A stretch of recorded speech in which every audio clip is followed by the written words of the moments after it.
about my young friend Brandolyn Weiser from the Calhoun Democrats.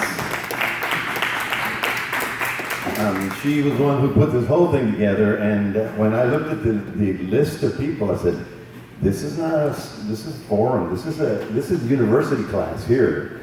And my name is Maclovio Perez. I am running for Congress. I am a Democrat, but that's all I'm going to say. This is not a political function. This is a science function. And I'm very grateful to have in the audience some wonderful people that I have been working with, and some that I'm looking forward to meeting and talking as well.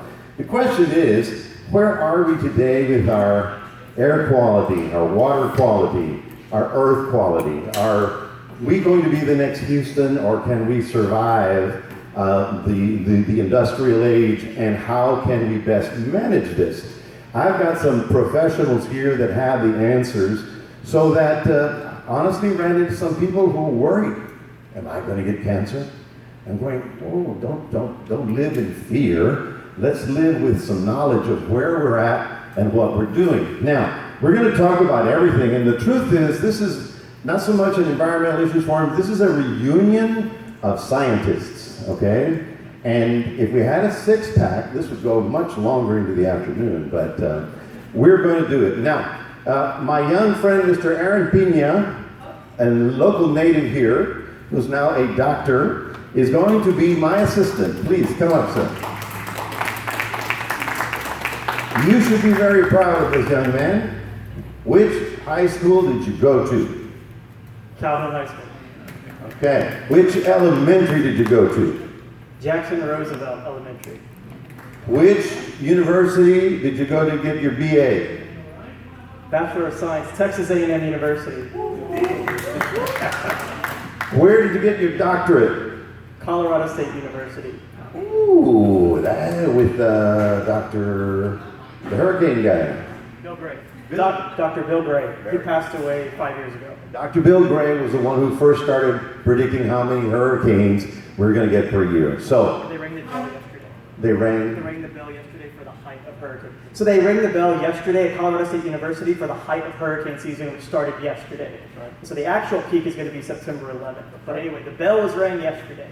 See, I studied it as September 10th, but you know, that was a while back. But Aaron is going to help us out with some video. Now, the first video we're going to have for you today is a very dear and well-known gentleman by the name of Dr. Paul Montagna. He is sent us a little video, and he's been studying the bays since many of you weren't even born. He is the chair for hydroecology at the Hart Institute down in Corpus Christi for the Institute for the Gulf of Mexico Studies. He's a professor of physical and environmental sciences, a regent professor for the A&M system, co-editor-in-chief of the scientific journal Estuaries and Coasts. And we're going to talk about the health of Lavaca Bay and Matagorda Bay. So please, Aaron. Hi, I'm Paul Montagna, and I'm a marine scientist. I've been studying Texas bays for 36 years. Worked at the University of Texas Marine Science Institute for 20 years, and since 2006 with the Hart Research Institute at Texas A&M University of Corpus Christi. I want to thank you for inviting me to speak at the Environmental Issues Forum. I want to talk about freshwater and bay health. Texas is blessed with a rich coastal zone that produces an abundance of seafood and many recreational opportunities. River water brings nutrients to the bays, which fuels the food chain and dilutes salinity. And sediments are washed in from the watershed, and that creates wetland habitats. So the bays of Texas are rich because of the mixing of the tides from the Gulf of Mexico and the fresh water from rivers. Of course, water is the lifeblood for land and people. Much of human prosperity and environmental health is tied to water availability. The problem, of course, is that some parts of the world are running out of water. Perhaps you have seen in the national news how the snowpacks in the Rocky and Sierra Mountains are a quarter of what they were in the 1950s. Net reservoirs in the west are shrinking at alarming rates. Along the Texas coast, we've seen an increasing population and industrial growth, which is leading to increasing water demands. But at the same time, climate change is causing deeper droughts, which is making fresh water scarcer and reducing environmental flows. The reduced flows lead to reduced nutrient and sediment inputs, which are starving the bays. Increasing temperatures leads to higher evaporation rates, and combined with reduced inflows, bay salinities are rising. One consequence of increasing temperature and salinity is decreasing dissolved oxygen, and that is leading to lower water quality across the entire state. The combination of all these stressors, rising temperatures, rising salinity, reduced nutrients, and reduced dissolved oxygen, is responsible for declines in creatures that live on the bay bottoms. For example, my monitoring studies have shown that bay bottom dwelling creatures have been disappearing since the late 1980s. The crustaceans, worms, and mollusks that live in the bay bottom are called benthos, and they are a primary food source for all bottom-feeding fish, such as flounder and black drum. So the fish populations are at risk as well. And we've already seen signs of black drum starving in Baffin Bay. These environmental challenges are not playing out the same way across the state because of large differences in river flow along the Texas coast. There are a lot of river flow to northeastern bays like Galveston, but there are 10 times less flow into Lavaca and Matagorda bays, and 10 times less than that into Nueces Bay. So inflow reduction becomes an increasing stress in the southwestern part of the coast. So what can we do about these environmental challenges? The state has recognized this challenge since the 1960s, following the drought of the 1950s. In 2007, the legislature passed Senate Bill 3, which requires that all new water permits consider the effects of environmental flows and requires all river segments and bays to have environmental flow standards. The standards were adopted between 2011 and 2014.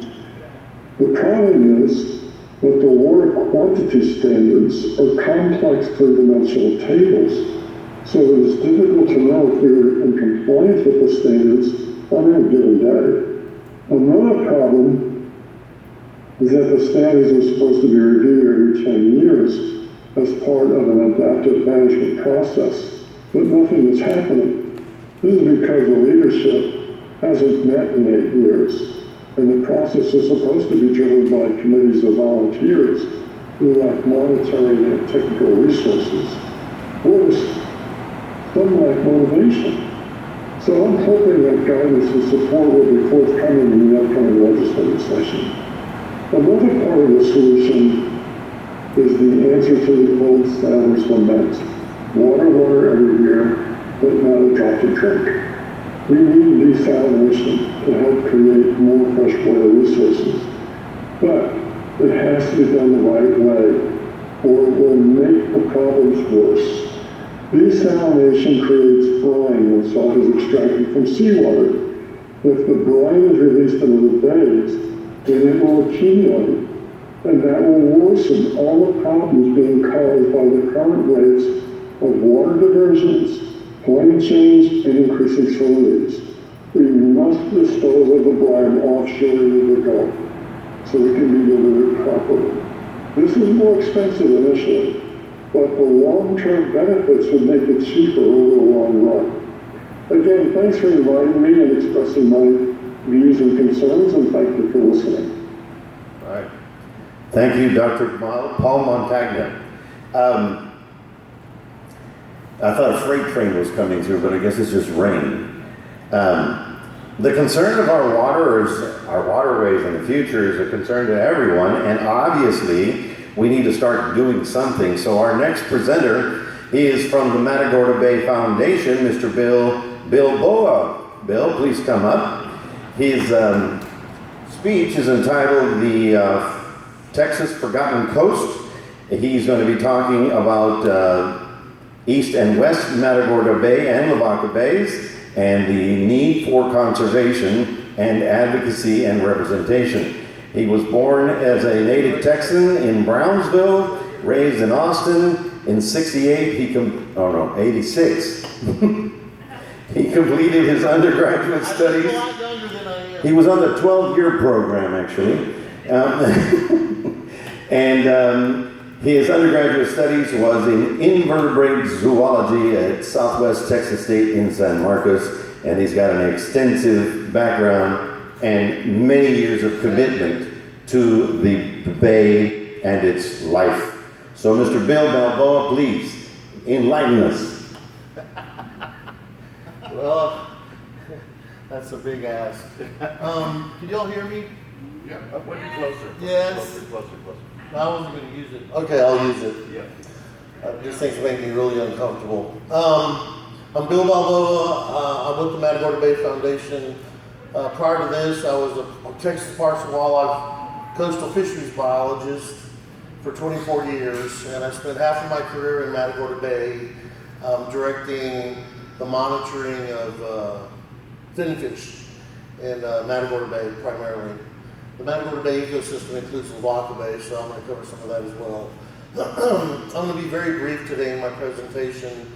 Some of y'all who know me, you're going to hear the same message. You know, I beat the dead horse over and over again because I think these messages are important, and they're not generally really specific issues that I'm going to be addressing. They're a little bit higher level issues that I think need to be addressed so that our area can address some of the issues that the entire coast is facing more effectively. So these are our mission and vision statement. We're dedicated to the wise stewardship of mid-coast estuaries and the watersheds that sustain them. Our vision statement is a much bigger thing, and it's trying to get all Texas to understand that we're connected by the water that sustains all of us, okay? And that's a really big point, because I think that people really understood upstream rivers, the dwellers in the upstream understood what was happening downstream and the importance of sharing water and maintaining water quality, and ensuring as much quantity can make it to the coast. I think it would answer a lot of our problems, and we'd be better off that way. Go ahead. This is the area that I told you that the Matagorda Bay Foundation covers. It's basically from the mouth of the San Bernard River over to Port O'Connor. The foundation was created in 1995, but it was used then strictly as an administrative tool to protect freshwater inflows for whooping cranes farther to the west in the San Antonio Bay system. I was asked to join. I retired from Parks and Wildlife, came back to the area with extension because I specifically wanted to advocate for the Matagorda Bay system because I felt like it was an underserved and unrecognized resource on the Texas coast compared to the other estuaries. It's, depending on how you measure it, it's the second largest estuary on the Texas coast. 270,000 acres of open water, lots of wetlands, oysters, and seagrass. Okay, so there's tremendous resources here that are of great value to the state. Go ahead. Again.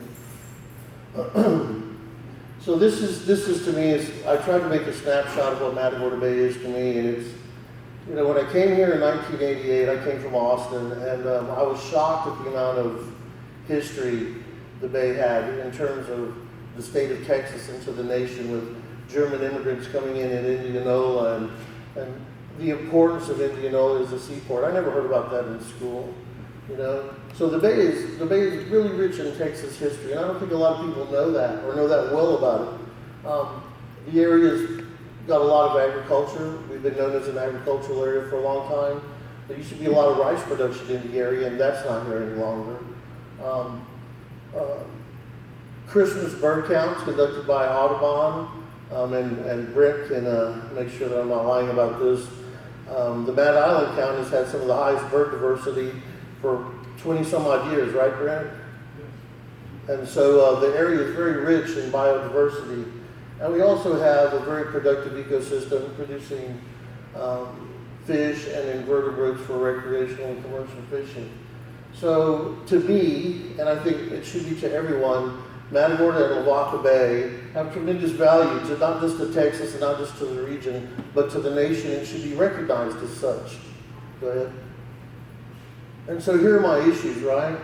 I frequently refer to our area as the forgotten coast or the redheaded stepchild of the Texas coast because we don't have a history of the support that our neighbors to the south and to the north have. The coastal Bend Bays have been part of the National Estuary Program for a long time. They have a robust foundation down there. Galveston Bay has been part of the National Estuary Program. Again, robust Bay Foundation up that way. They receive millions of dollars through the estuary program to study the bay and try to understand how the bay functions, what's happening in the bay, and to address future issues and challenges the bay will face. We don't have any of that, right? We recently found two foundations, Lavaca Bay Foundation and the Matagorda Bay Foundation.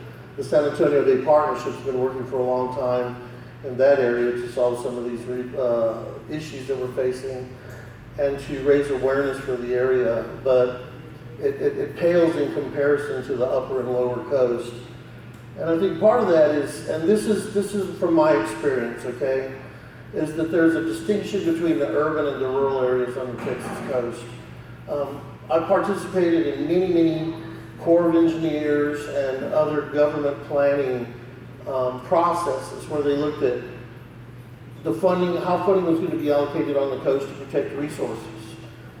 And there was always a jump when you got to about Freeport. And it skipped over, it landed somewhere in the Port O'Connor area with reference to whooping cranes, and then it continued at Rockport South. And when I asked why there was that big disparity, the people at the Corps and other places said, well, there's nothing to protect, okay? There's nothing there. It's a rural area, it's sparsely populated, you have a very small industrial footprint compared to other areas, and the industries are located at higher elevation locations, and so there's no threats there to anything. And I just don't think that's right, because I think that the government needs to recognize that there's value to protecting our habitats, and that if we can't get funding here to protect habitat, you know, that our habitat is equally as valuable as industry elsewhere, because it provides a lot of things, not just the seafood and everything, but the ecosystem services that help sustain our lives. So we have that urban and rural disparity that really isn't recognized by the government. I think that's something that needs to be fixed. In that, and like I said, you know, with that disparity comes a lack of funding. We need to understand that, I think, and change the way we think with regard to funding protection of areas that don't have any development, that are just large expanses of habitat. Because, you know, everybody recognizes those as protection against storms, they clean water, they provide oxygen, and they also serve as nursery areas for all of the commercially and recreationally important species, and the birds and the wildlife that makes the area unique. And so I think those need to be put, there needs to be some way or some mechanism to prioritize natural areas, especially in this area with some of the industrial importance of some of the other areas like Corpus and Galveston. Don't hate me, Jason. Water availability, Dr. Montagna just spoke to that. We are connected to Austin at Matagorda Bay. That's the major source of our freshwater inflow. And that's why in our vision statement and in our mission statement, we mention watersheds and we mention connectivity, because many of the impacts that are happening to us are due to the growth of Austin and the way water is managed in the Colorado River, especially in the lower reaches. They modify trigger points when they will stop flows coming down to interruptible supplies. And so what you have in Matagorda Bay is you have artificially induced drought that's longer than anywhere on the Texas coast, anywhere else that's going to suffer, because they're shutting the water off at different levels to maintain water levels that are sufficient to keep Austin healthy, right? So the water availability is a problem. We're not going to be able to go backwards and fix the problem, but we may be able to identify some adaptive ways to use the water that we're getting, protect what water we're getting now, and actually have it make a greater impact in terms of biological productivity and habitat health, if we get the money to study it. And that goes into my landscape change bullet here, which is back in the day, for those who are from the area, there used to be tremendous rice production in Matagorda County, and there used to be lots of geese and ducks and stuff, you know, in the 80s and early 90s. As water got more expensive, the rice farmers could no longer produce rice at the same levels they were producing, and so there's much less rice production. The unfortunate part about that from a coastal fisheries perspective and from a biological productivity perspective is that a lot of those rice fields, and if you're not familiar with rice farming, they actually flood the fields with fresh water and then drain them, and then they flood them again to second crop, right? And so what that did is it provided waterfowl habitat, but also when they would drain the rice fields, all of that water would drain out into canal infrastructure, and it would drain into wetlands, into marshes on the Texas coast. And so those marshes needed to have that moderated salinity to provide the habitat to maintain the highest productivity levels for shrimp, crabs, and juvenile finfish. When the water started getting cut off in Austin and they raised the prices because Austin was growing and rice started to go away, we lost freshwater inflows to our wetlands. And so that's a problem. And so one of the ways we could potentially address that is to study the effects of or reevaluate the water management plan to divert what little flows we are getting into target areas and to try to sustain those wetlands for as long as we possibly can and sustain the productivity there. My last slide, well, there's a couple more, but economic growth and development. This is my economic growth and development slide. You all probably know about the deepening and widening of the Matagorda Ship Channel. You know, this was something that started back in 2007 with the liquid natural gas plant, and they walked away from it, and then it was reborn just very recently. And the biggest concerns, well, there's the mercury, possible resuspension of mercury into the water column, because the studies were done so long ago, but there's also, and this goes back to the government and the prioritization of these areas as important, and that is that the project that was chosen and the way they're going to dispose of the spoil material and everything is the least cost alternative. Meaning there are other alternatives that would cost the project sponsor, whoever that may be, to do things with the material they're going to produce from opening the channel up. But nobody's requiring them to do that.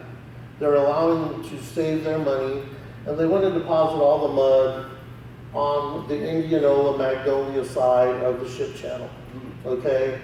And so Dr. Montagna, who you saw up here talk, and some other folks at Hart Research Institute estimated something like 800 acres of oysters would be buried, 1,000 acres of seagrasses would be impacted, wetlands would be impacted, and you know, those impacts will continue on into the future because they will continue to deposit maintenance materials to the west of the channel, and maintenance materials are much soupier, and they suspended in the water for a much longer period of time. So Powderhorn Lake, all the bayous on that side, the water quality of Magnolia and Indianola would be impacted. And so that's my last slide as far as issues go. If you could, I do have one slide that I wanted to share, not that one, the next one. Steve, this is the slide for you here. This is a project that the Matagorda Bay Mitigation Trust supported.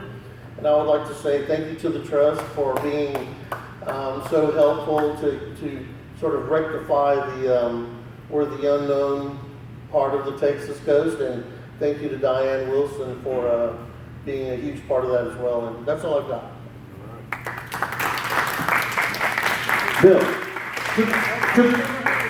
three questions. My first question is, you're talking the inflow of the Colorado and Guadalupe rivers. The Colorado. The Guadalupe is this way. This way. And so whatever happens in Austin comes down the river. Yeah. And if they suck up all the water, we don't get anything done. Right.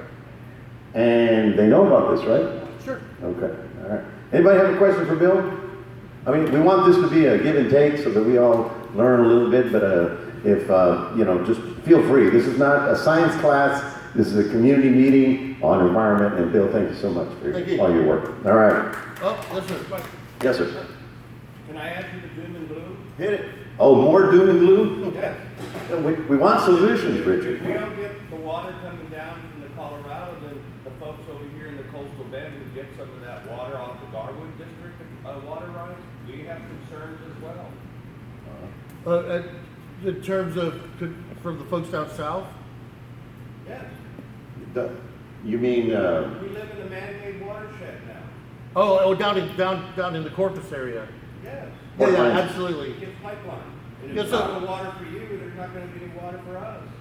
So basically, the Trans-Texas Pipeline was a project to shuffle water from East Texas, and I think that was when Bush was governor of Texas. well, And if those of you who know, and if I'm wrong, please correct me, but I think the only section that was completed was between Edna and down in the Corpus area, right? Yeah, we have a man-made watershed created by a woman. And then, yes, Eric sir. Road. Bill, the Mary Road Phase 2 connects Bay City to Yes. Santa Fe. Right. The transfer from the Colorado Right. to Corpus Christi recently has been interrupted because Sure. the water rights that the city has are not senior enough to provide. Sure. water.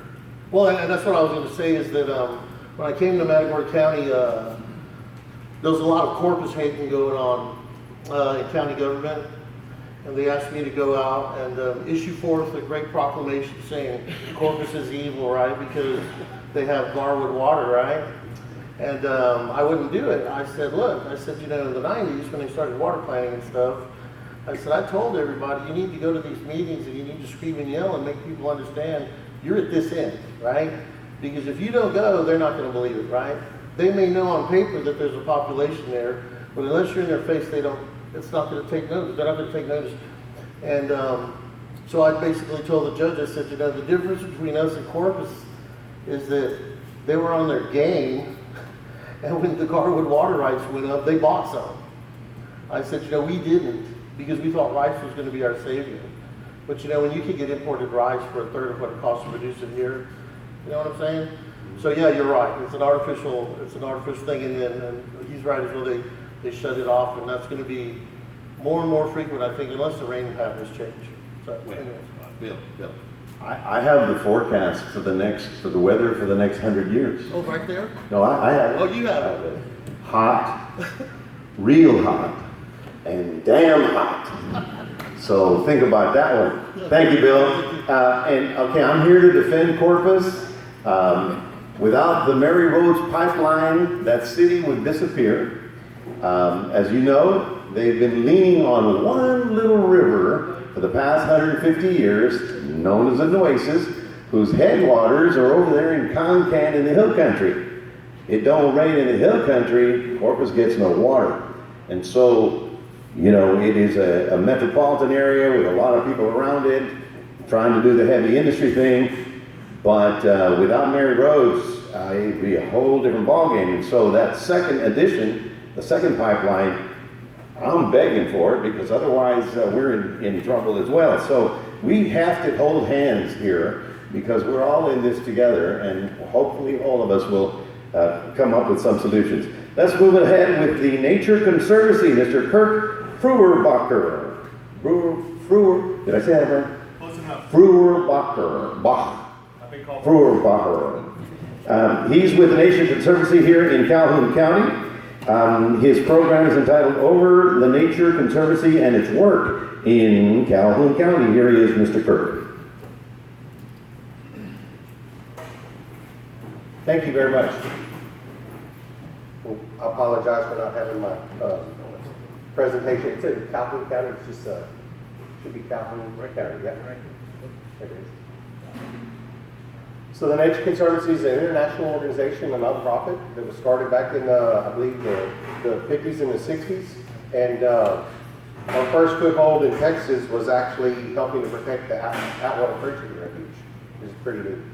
So, do you have a pointer or a slide? Good No? enough. Okay, Just tell me how. Okay. No, I'm good. Thank you.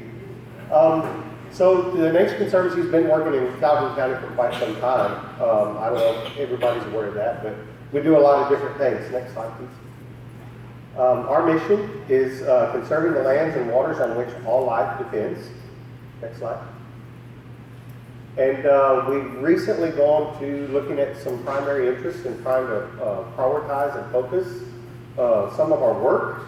And that includes thriving and connected landscapes, climate-ready communities for nature and people, healthy rivers, aquifers, and watersheds, resilient coastal ecosystems and communities, just like what we live in. And I work personally on sustainable working lands. Now, I will cross over into all these others, but my mainstay is sustainable working lands. That's my background. Next slide, please. So how we work. We try to employ a strategic, systematic approach to include all members, or as many members of the community, to achieve sustainable, social, economic, and ecological outcomes. We use science in our decision making, and we achieve our goals through cooperation, communication, and partnerships. Next slide. When I looked at basically what the focus of this group was supposed to be, it asked us to list like 3 things we thought were going to be detrimental or had a big impact on Calhoun County.